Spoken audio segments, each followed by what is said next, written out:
राधे राधे। कैसे हो आप सब? आई होप आप सब अच्छे होंगे।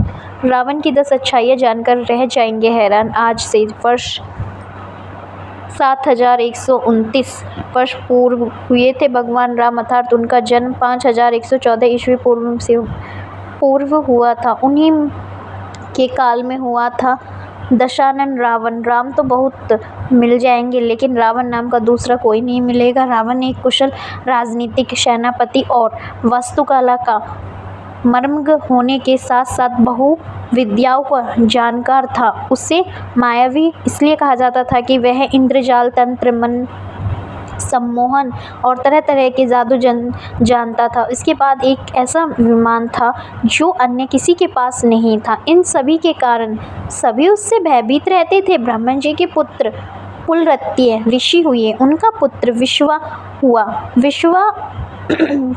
विश्वा की पहली पत्नी भारद्वाज की पुत्री देवांगना थी और जिसका पुत्र कुबेर था।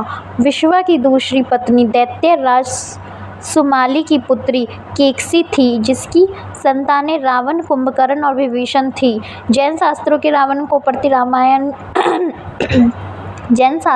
रावण को प्रति नारायण माना जाता है। जैन धर्म के 64 लाखों पुरुषों में रावण की गिनती की जाती है। रावण के बारे में वाल्मीकि रामायण के अलावा महापुराण, श्रीमद् भागवत पुराण, कूर्म पुराण, महाभारत, आनंद रामायण, दशावतारचरित आदि हिंदू ग्रंथों के अलावा जैन ग्रंथों में भी उल्लेख मिलता है। भगवान रामचंद्र का विरोध और शत्रु होने के बावजूद रावण सिर्फ बुरा ही नहीं था, वह बुरा बना तो सचमुच में ही प्रभु श्री राम की इच्छा से हुई।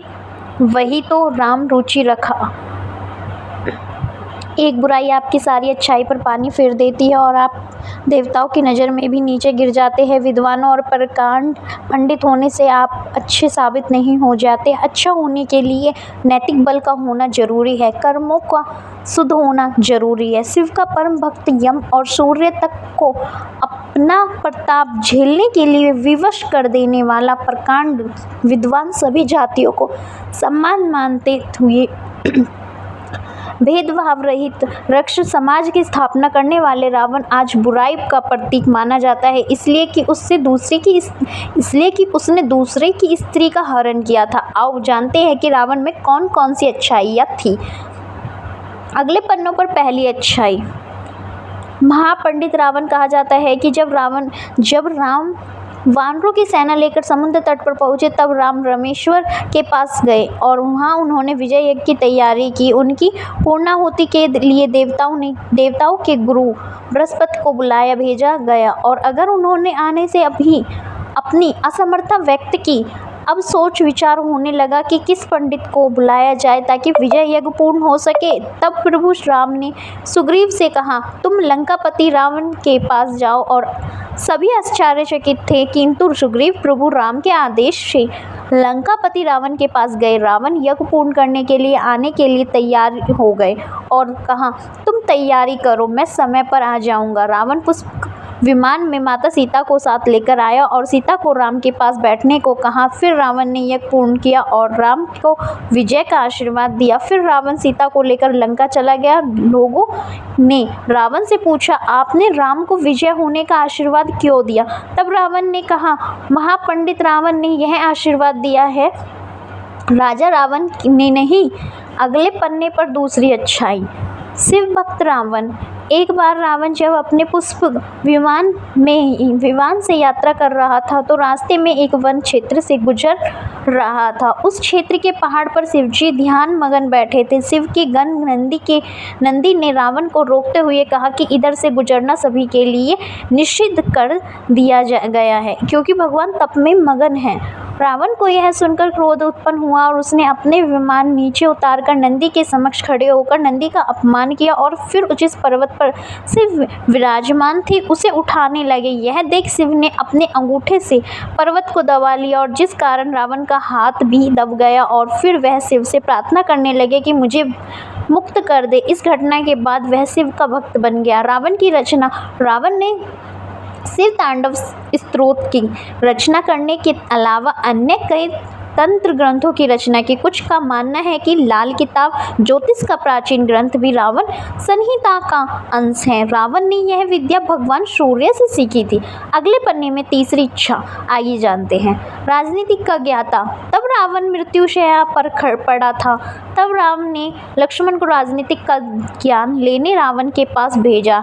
जब लक्ष्मण रावण के सिर की ओर बैठ गए तब रावण ने कहा, सीखने के लिए सिर की तरफ नहीं, पैरों की ओर बैठना चाहिए। यह पहली सीख है। रावण ने राजनीतिक के कई गूढ़ रहस्य बताए।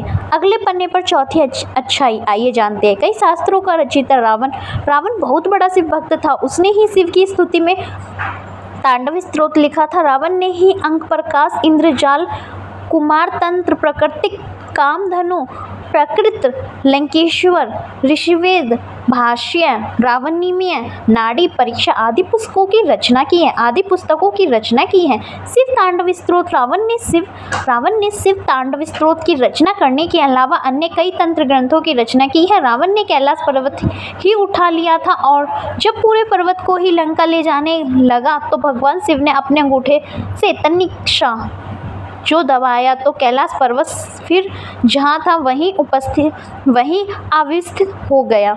इससे रावण का हाथ दब गया और वह क्षमा करते हुए कहने लगे, शंकर शंकर अर्थात क्षमा करिए और स्तुति करने लग गए। यह क्षमा याचना और स्तुति ही कालांतर में शिव तांडव स्तोत्र कहलाया। अरुण संहिता। संस्कृत के इस मूल ग्रंथ को अक्सर लाल किताब के नाम से जाना जाता है। इसका अनुवाद कई भाषाओं में हो चुका है। मान्यता है कि इसका ज्ञान सूर्य के सारथी अरुण ने लंकाधिपति रावण को दिया था। यह ग्रंथ जन्म कुंडली, हस्तरेखा और तथा सामुदायिक शास्त्र का मिश्रण है। रावण संहिता जहाँ रावण के संपूर्ण जीवन के बारे में बताती है, वहीं इससे ज्योतिष के बेहतर जानकारियों का भंडार है। रावण पर रचना।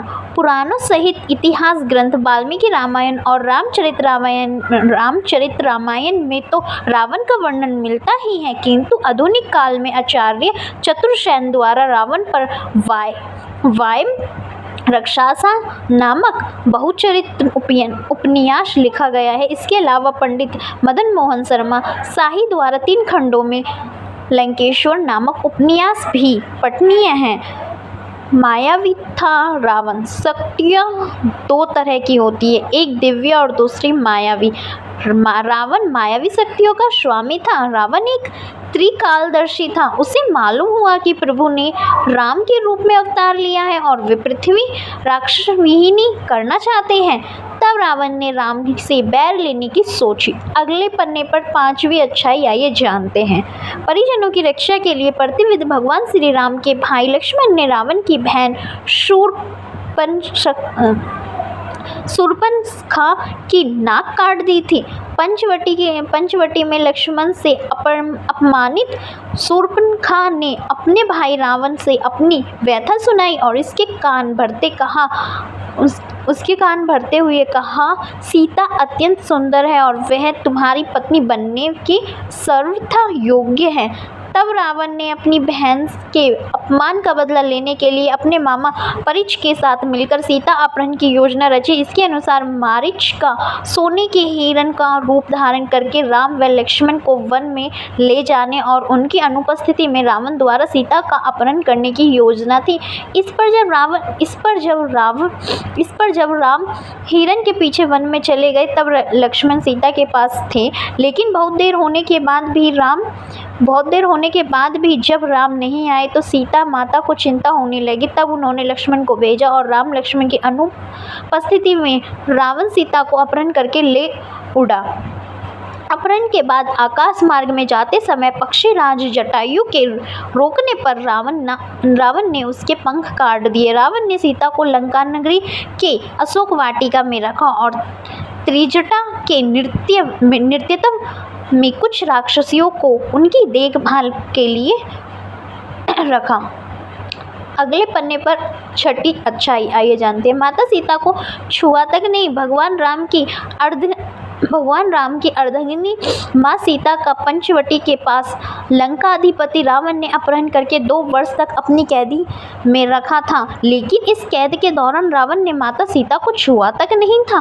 रावण जब सीता के पास विवाह प्रस्ताव लेकर गया तो माता ने घास के एक टुकड़े को अपने और रावण के बीच रखा और कहा, हे रावण, सूरज और किरण की तरह राम सीता अभिन्न हैं। राम व लक्ष्मण की अनुपस्थिति में मेरा अपहरण कर तुमने अपनी कायरता का परिचय और राक्षस जाति के विनाश को आमंत्रित कर दिया है। तुम्हारे को श्री राम जी की शरण में जाना इस विनाश से बचने का एकमात्र उपाय है, अन्यथा लंका का विनाश निश्चित है। सीता माता की इस बात से निराश रावण ने राम को लंका आकर सीता को मुक्त करने को 2 माह की अवधि दी। इसके बाद रावण या तो सीता से विवाह करेगी या उनका अंत। रावण ने सीता को हर तरह के प्रलोभन दिए कि वह उनकी पत्नी बन जाए। यदि वह ऐसा करती है तो वह अपनी सभी पत्नियों को उसकी दासी बना देगा और उसे लंका की रानी। लेकिन सीता माता रावण के किसी भी तरह के प्रलोभन में नहीं आई। तब रावण ने सीता को जान से मारने की धमकी दी, लेकिन यह धमकी भी काम नहीं कर पाई। रावण चाहता तो सीता के साथ जोर जबरदस्ती कर सकता था, लेकिन उसने ऐसा नहीं किया। अगले पन्ने पर 7वीं अच्छाई। अच्छा शासक। रावण ने असंगठित राक्षस समाज को एकत्रित कर उनके कल्याण के लिए कई कार्य किए। रावण ने शासन काल में जनता सुखी और समृद्धि थी, सभी नियमों से चलते थे और किसी में भी किसी भी प्रकार का अपराध करने की हिम्मत नहीं होती थी। रावण ने सोम और बलिद्वीप को जीतकर अपने शासन का विस्तार करते हुए अंगद्वीप, मल्यद्वीप, बरहाद्वीप, शंखद्वीप, कुशद्वीप, यवद्वीप और आंध्रालय पर विजय प्राप्त की थी। इसके बाद रावण ने लंका को अपना लक्ष्य बनाया। आज के युग के अनुसार रावण का राज्य विस्तार इंडोनेशिया, मलेशिया, वर्मा, दक्षिण भारत के कुछ राज्य और संपूर्ण श्रीलंका तक था। लंका पर कुबेर का राज्य था, परंतु पिता ने लंका के लिए रावण को दिलासा दी और कुबेर को कैलाश पर्वत के आसपास के त्रिविष्टव क्षेत्र में रहने के लिए कह दिया। और इसी तारतम्य में रावण ने कुबेर का पुष्प विमान भी छीन लिया। दरअसल सुमाली माल्यवान नामक 3 दैत्यों द्वारा त्रिकुट सुवेल पर्वत पर बसाई लंकापुरी को देवी को जीतकर कुबेर को लंकापति बना दिया था। रावण की माता केकसी सुमाली की पुत्री थी। अगले पन्ने में 8वीं अच्छाई आइए जानते हैं। रावण ने रचा था नया संप्रदाय। आचार्य चतुर्सेन द्वारा रचित बहुचरित्र उपन्यास वाल्य राक्षस में तथा पंडित मदन मोहन शर्मा शाही द्वारा 3 खंडों में रचित उपन्यास लंकेश्वर के अनुसार रावण शिव का परम भक्त, यम और सूर्य तक को अपना प्रताप झेलने के लिए विवश कर देने वाला, प्रखंड विद्वान सभी जातियों का सम्मान मानते हुए भेदभाव रहित समाज की स्थापना करने वाला था। शुरों के खिलाफ असुरों की और तथा रावण ने आर्यों की भोग विलास वाली यक्ष संस्कृति से अलग सभी की रक्षा करने के लिए रक्ष संस्कृति की स्थापना की थी। यही राक्षस थे। अगले पन्ने पर 9वीं अच्छाई। लक्ष्मण को बचाया था रावण ने। रावण के राज्य में सुसेन नामक प्रसिद्ध वैद्य था। जब लक्ष्मण सहित कई वानर मूर्छित हो गए तब जामवंत जी ने सलाह दी कि अब इन्हें सुसेन ही बचा सकते हैं। रावण की आज्ञा के बगैर उनके राज्य को कोई भी व्यक्ति कोई कार्य नहीं कर सकता। माना जाता है कि रावण की मौत स्वीकृति के बाद भी सुसेन ने लक्ष्मण को देखा था और हनुमान जी से संजीवनी बूटी लाने के लिए कहा था। अगले पन्ने में 10वीं अच्छाई आइए जानते हैं।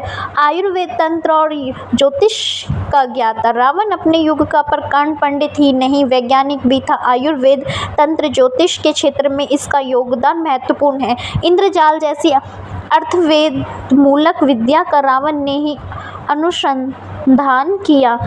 उसके पास सुषेण जैसी वेद थी जो देश विदेश में पाई जाने वाली जीवन रक्षक औषधियों की जानकारी, स्थान, गुण, धर्म आदि के अनुसार जानते थे। रावण की आज्ञा से ही सुषेण वेद ने मूर्छित लक्ष्मण की जान बचाई थी। रावण के ये चारों ग्रंथ अद्भुत जानकारी से भरे हैं। रावण ने अंगूठे के मूल से चलने वाली धमनी को जीवन नाड़ी बताया है जो सर्वांग स्थित व सुख दुख को बताती है। रावण के अनुसार औरतों में वाम हाथ एवं पाम और तथा पुरुषों में दक्षिण हाथ एवं पाम की नाड़ियों का परीक्षण करना चाहिए। इसी प्रकार शिशु स्वास्थ्य योजना का विचारक अर्थ प्रकाश को रावण ने मंदोदरी के प्रश्नों के उत्तर के रूप में लिया है।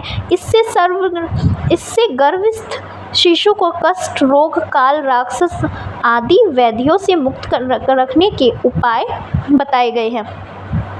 इसी प्रकार कुमार तंत्र में मातृकाओं को पूजा आदि देकर घर परिवार को स्वस्थ रखने का वर्णन है। इसमें चेचक, छोटी माता, बड़ी माता जैसी मातृ व्याधियों के लक्षण व बचाव के उपाय बताए गए हैं। Thank you for watching this video अच्छी लगे तो प्लीज़ चैनल को like and watch thank you for watching this video अच्छी लगे तो प्लीज़ चैनल को लाइक एंड सब्सक्राइब करना ना भूलें।